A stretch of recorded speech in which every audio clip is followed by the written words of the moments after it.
This is a notes video for section 4.6 part 2 of completing the square. And we're going to start today with a little riddle. If you know the final answer to this riddle, please come see me tomorrow and I'll let you know if you're right. A woman has 7 daughters and each daughter has a brother. How many children does a woman have in all? We're going to start the notes by taking a look at several examples.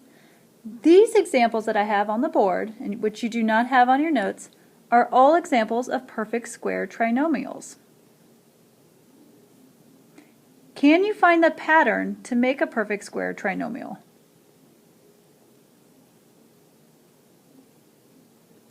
For instance, let's say I started with x squared plus 16x plus what? Can you figure out what would come in this blank? Maybe you've noticed that to get your c value, the constant term, we always take half of b. So in this case, b is 16. And half of b is 8. 8 squared is 64. 64 is going to be the number that goes in here. Now let's check to see if this pattern holds up for all of them. In the first one, half of 4 was 2, and 2 squared is 4, so that one works. What about this one? Half of 6 is 3, 3 squared is 9. Half of 8 is 4, 4 squared is 16. So far, that works. That is how you get a perfect square trinomial. You take b, whatever your b value is, divided by 2, and then square that result. So somewhere in your notes, write this down. Okay, now let's do the two examples that we have on our notes. First example, we are going to write this so it becomes a perfect square trinomial. We have x squared minus 14x plus blank. Now if you remember before, we're going to take half of b and then square it. So I have negative 14. Half of negative 14 is negative 7. Negative 7 squared, you should get 49. So our perfect square trinomial is going to be x squared minus 14x plus 49. The next example, we have x squared plus 9x plus blank. You still do the same thing even though you might have a fraction. So b is 9. I'm going to take half of 9. And I'm going to leave it in fraction form. Just leave it as 9 over 2 instead of writing 4.5 or 4.5. Next we're going to square this. 9 squared is 81. 2 squared is 4. So it still works with fractions. My final answer will be x squared plus 9x plus 81 over 4. Okay, we're going to practice making perfect square trinomials when we go to work on solving by completing the square. And you have several steps to do this, and these steps are again in your notes.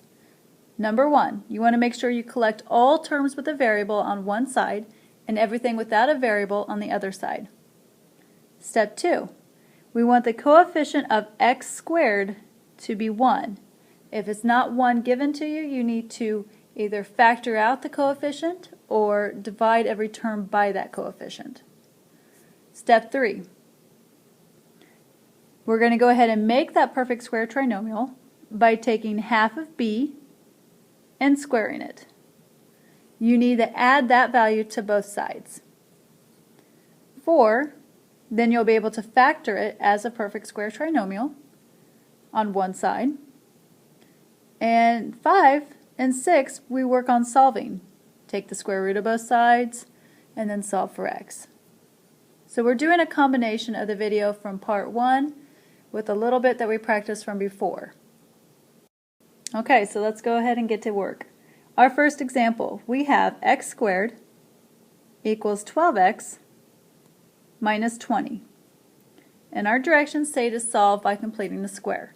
So the first step, you want to get everything with an x on one side. So I'm going to subtract this 12x and move it to the other side. This gives me x squared minus 12x equals negative 20. Okay, what I like to do now is I like to leave blanks because I want to make this a perfect square trinomial. And whatever that value is, I need to add it on both sides so my equation stays balanced. That's why you want to draw in your blanks. Well, to get that number that's going to go in those blanks, remember we're going to do half of b and square it. So b in our case is negative 12. I want to cut negative 12 in 2, which is negative 6. And then square negative 6, you'll get 36. So 36 needs to be added to both sides. Well, by putting 36 in on the left-hand side, I now have a perfect square trinomial. And I can factor this. This becomes x minus 6 times x minus 6. And that's going to be equal to 16. Now we write x minus 6 times x minus 6 as the quantity x minus 6 squared. These are the same problems that we worked on yesterday. Now I go ahead, I take the square root of both sides. X minus 6 equals positive and negative 4, and I add my 6 over.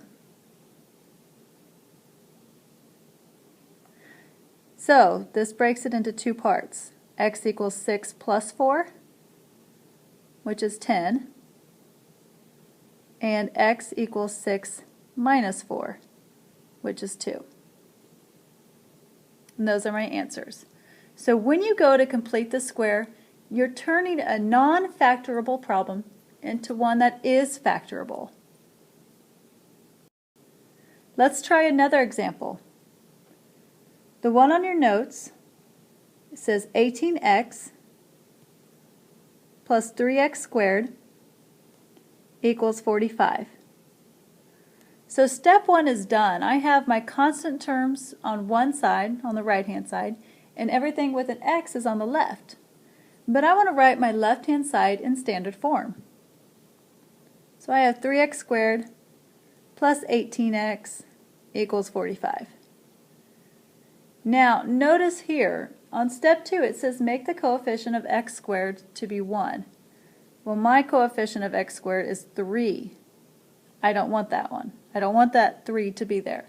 So if I divide every term by 3, I will then be left with x squared, a 1x squared, plus a 6x equals 15. And that is one I can use to complete the square. Alright, so now I want to set it up with my blanks on both sides. And we're always doing addition here. And to get that value, I want to take half of 6, which is 3. Then square it. 3 squared is 9. So 9 is what I'm going to be adding to both sides. Okay, so factors of x, or 1, would have to be x times x. And for 9, you should be getting 3 and 3. Notice that our signs are the same.